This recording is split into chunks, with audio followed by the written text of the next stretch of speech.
இயேசு உங்களை நேசிக்கிறார். பிரியமானவர்களை, இந்த நாளில் ஆண்டவர் நம்மளோடு பேசும்படியாய் வேதத்திலிருந்து 2 வசனங்களை வாசித்து ஆண்டவர் நமக்கு கற்றுக் கொடுக்கக்கூடிய, அவர் நம்மளோடு பேசக்கூடிய, கடைபிடிக்க வேண்டிய காரியங்களை பார்ப்போம். அது 1 தீமோத்தேயுவின் புஸ்தகம் 2வது அதிகாரம் 1, 2, 3 வசனங்களை நான் வாசிக்கிறேன். நான் பிரதானமாய் சொல்லுகிற புத்தியினவரில் எல்லா மனுஷருக்காகவும் விண்ணப்பங்களையும் ஜெபங்களையும் வேண்டுதல்களையும் ஸ்தோத்திரங்களையும் பண்ண வேண்டும். நாம் எல்லா பக்தியோடும் நல்லொழுக்கத்தோடும் கலகம் இல்லாமல் அமைதியுள்ள ஜீவனம் பண்ணும்படிக்கு ராஜாக்களுக்காகவும் அதிகாரமுள்ள யாவருக்காகவும் அப்படியே செய்ய வேண்டும். நம்முடைய இரட்சகராகிய தேவனுக்கு முன்பாக அது நன்மையும் பிரியமாய் இருக்கிறது. எல்லா மனுஷரும் ரட்சிக்கப்படவும் சத்தியத்தை அறிகிற அறிவை அடையவும் அவர் சித்தமுள்ளவராய் இருக்கிறார். பிரியமானவர்களே, ஆண்டவர் இந்த நாள் நம்மளோடு பேசும்படியாய் எல்லா மனிதர்களுக்காகவும் நாம் ஜெபிக்கும்படியாய் ஆண்டவர் சொல்லுகிறார். நாம் ஒரு குறிப்பிட்ட ஒரு வட்டத்தை போட்டுவிட்டு எனக்காக மாத்திரம் நான் ஜெபித்துக் கொண்டு என் குடும்பத்திற்காக, என்னுடைய தொழிலுக்காக, என் பிள்ளைகளுக்காக ஜெபிக்கிற அந்த நாட்கள் ஒரு அளவுதான். ஒருவேளை தெரியாதவங்க அப்படி ஜெபிக்கலாம்.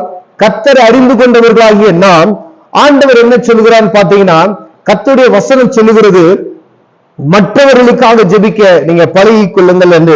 எல்லா மனுஷர்கள் இந்த பூமியில சுவாசமுள்ள அனைத்து மனிதர்கள் இங்க இவங்களுக்காண்டி அவங்களுக்காண்டி அப்படிலாம் கிடையாது. உலகத்துல ஆண்டவர் உருவாக்கின எல்லா மனிதர்களுக்காகவும் ஜெபம் செய்ய வேண்டும் என்று வேதம் சொல்லுகிறது. ஸ்தோத்திரங்களையும் பண்ண வேண்டுமா, வேண்டுதல்களையும் ஸ்தோத்திரங்களையும் பண்ணணும் அப்படின்னு சொல்ற. ஸ்தோத்திரம் ஜெபத்தோட கூடிய வேண்டுதலையும் ஸ்தோத்திரங்களையும் நாம் அவர்களுக்காக பண்ண வேண்டுமா? எதற்காக அவர்களுக்காக நாம் ஜெபிக்க வேண்டும்?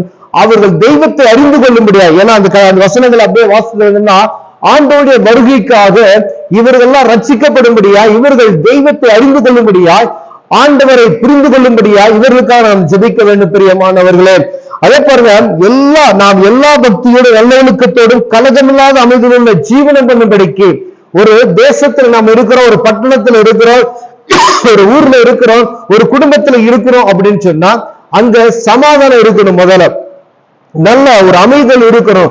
நீங்க வீட்டுல இருக்கிறீங்க அப்படின்னு சொன்னா உங்க வீட்டுக்குள்ள டெய்லி சண்டையா இருக்குன்னு வச்சுக்கோங்களேன், அந்த வீட்டுக்குள்ள எப்படி இருக்க முடியும் என்பதை நீங்கள் பாத்துருங்க. ஒரு சில வீட்டுக்குள்ள போனீங்கன்னா கணவன் மனைவிகளுக்கு சண்டை வந்துகிட்டே இருக்கும். பாருங்களேன், பாருங்க, ஒருவருக்கொருவர் மனஸ்தாபப்பட்டு அது ஒரு அமைதல் இல்லாதபடி, பிள்ளைகள் ஒரு பக்கம், அது மாதிரி பலவிதமான போராட்டமான ஒரு வாழ்க்கையா இருக்கும். பாருங்களேன், அதே போலதான் இந்த குடும்பம் ஒழுங்கா இருக்கணும். அவங்களுக்கான இப்ப தேசத்துல இருக்கிற குடும்பங்களுக்காக நாம் ஜெபிக்கும்படியா இந்த நாட்கள் அழைக்கப்படுகிறோம். அதுக்கடுத்து நம்ம ஊருக்குள்ள எப்ப பார்த்தாலும் சண்டை சச்சரவு போட்டி பொறாம, ஊருக்குள்ள ஜாதி பிரச்சனை மத பிரச்சனை இப்படியே இருந்துச்சுன்னா எப்படி இருக்கும் பாருங்க. அந்த ஊரு அமைதியும் நல்ல ஒழுக்கமாய் நல்ல ஒரு நம்ம பார்க்கவும் வாழ்வதற்கு நல்ல ஒரு தகுதியான ஒரு இடமா இருக்க வேண்டுமானால் அந்த ஊர்ல இருக்கிற மக்களுக்காகவும் நாம் ஜெபிக்க வேண்டும். அங்க இருக்கிற தலைவர்களுக்காக நாம் ஜெபிக்க வேண்டும். பிரியமானவனே, ஒவ்வொன்றும் மாவட்டங்கள் எல்லாம் உலக நாடுகள் முழுவதுக்கும் ஆண்டவர் நம்மை ஜெபிக்க முடியாது இந்த நாட்கள் அழைக்கப்படுகிறார்.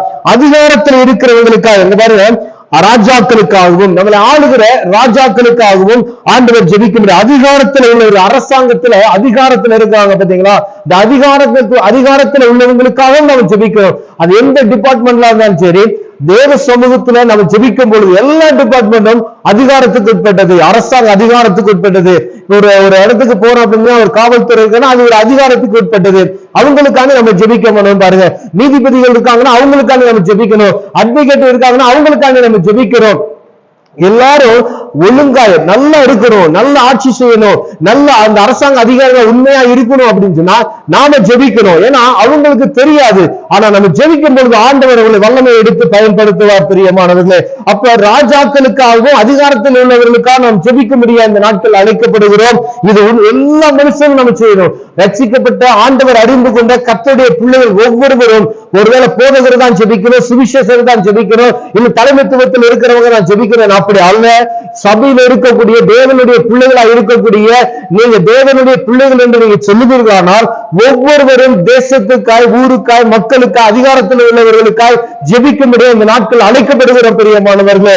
நீங்க யாரா இருந்தாலும் சரி, ஒரு நிமிடமாவது தேசத்துக்காக நீங்க ஜெபிக்கிறோம், அதிகாரத்தில் இருக்கிறவங்களுக்காக ஜெபிக்கிறோம், உங்க கவுன்சிலருக்காக ஜெபிக்கிறோம், உங்க எம்எல்ஏக்காக ஜெபிக்கிறோம், உங்க மினிஸ்டருக்காக நீங்க ஜெபிக்கிறோம், உங்க பகுதியில் இருக்க அரசாங்க அதிகாரிகளுக்காக ஜெபிக்கிறோம். அப்பதான் பாருங்க, அங்க இருக்கக்கூடியவர்கள் ஆண்டவர் ஆளுகை செய்ய முடியும்.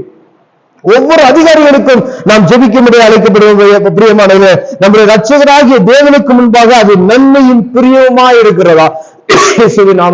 நம்ம எப்படி இருக்குன்னா, ஒவ்வொரு மனிதனும் அப்படி நமக்கு ஜெபிக்கும் பொழுது அது ஆண்டவருக்கு முன்பாய் நன்மையும் பிரியமாய் இருக்குதா? நீங்க ஜெபிச்சே இருந்தீங்கன்னா, நீங்க இப்படி பார்த்ததான காரியத்தை நீங்க செய்வீங்க அப்படின்னு சொன்னா ஆண்டவருக்கு அது பிரியமாய் இருக்கிறதா? ஆண்டவருக்கு அது நன்மையும் பிரியமாய் இருக்குது என்று வேதம் சொல்கிறது. பிரியமான எல்லா மனுஷனும் ரட்சிக்கப்படுவோம், சத்தியத்தை அறிகிற அறிவை அடையுமே அவர் சித்தமுள்ளவராய் இருக்கிறார். எதுக்காக நீங்க எல்லாத்துக்கும் ஜெபிக்கணும்?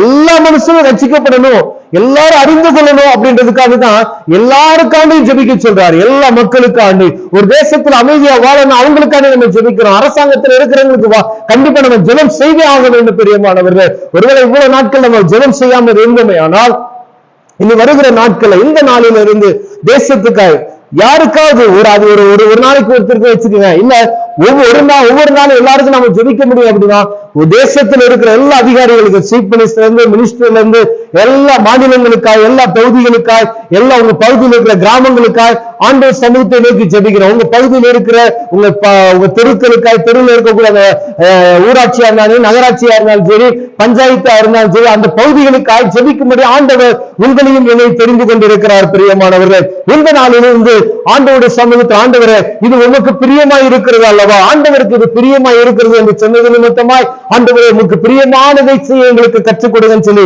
கண்களை மூடி ஜெபம் செய்யும். அன்பின் தகப்பனே, ஆண்டவரே நீ பிரியமாய் இருக்கிற இப்படிப்பட்டதான காரியத்துல அது உமக்கு நன்மையாய் தோன்றுகிறது. ஆண்டவரே உமக்கு நன்மையாய் தோன்றுகிற காரியத்தை, உமக்கு பிரியமாய் இருக்கிற காரியத்தை நாங்கள் செய்வதற்கு என் தேவன் எங்களை அப்பியாசப்படுத்துவீராக நான் ஜெபிக்கிறையா. இதை கற்றுக்கொண்டு ஒவ்வொரு நாளும் தேசத்துக்காய், அதிகாரிகளுக்காய், உலகத்தில் இருக்கிற எல்லா மக்களுக்காய் ஜெபிக்க என் தேவன் கிருபை பாராட்டுங்க. அது எங்க குடும்பத்திலிருந்து, எங்க பகுதியிலிருந்து, எங்க கிராமத்திலிருந்து, எங்க தெருவில் இருந்து, எங்க ஊர்ல இருந்து அப்படியே பரவி சொல்லிட்டு நாங்கள் ஜெபிக்கிறையா. இயேசுவின் நாமத்தில் பிதாவே, ஆமென்.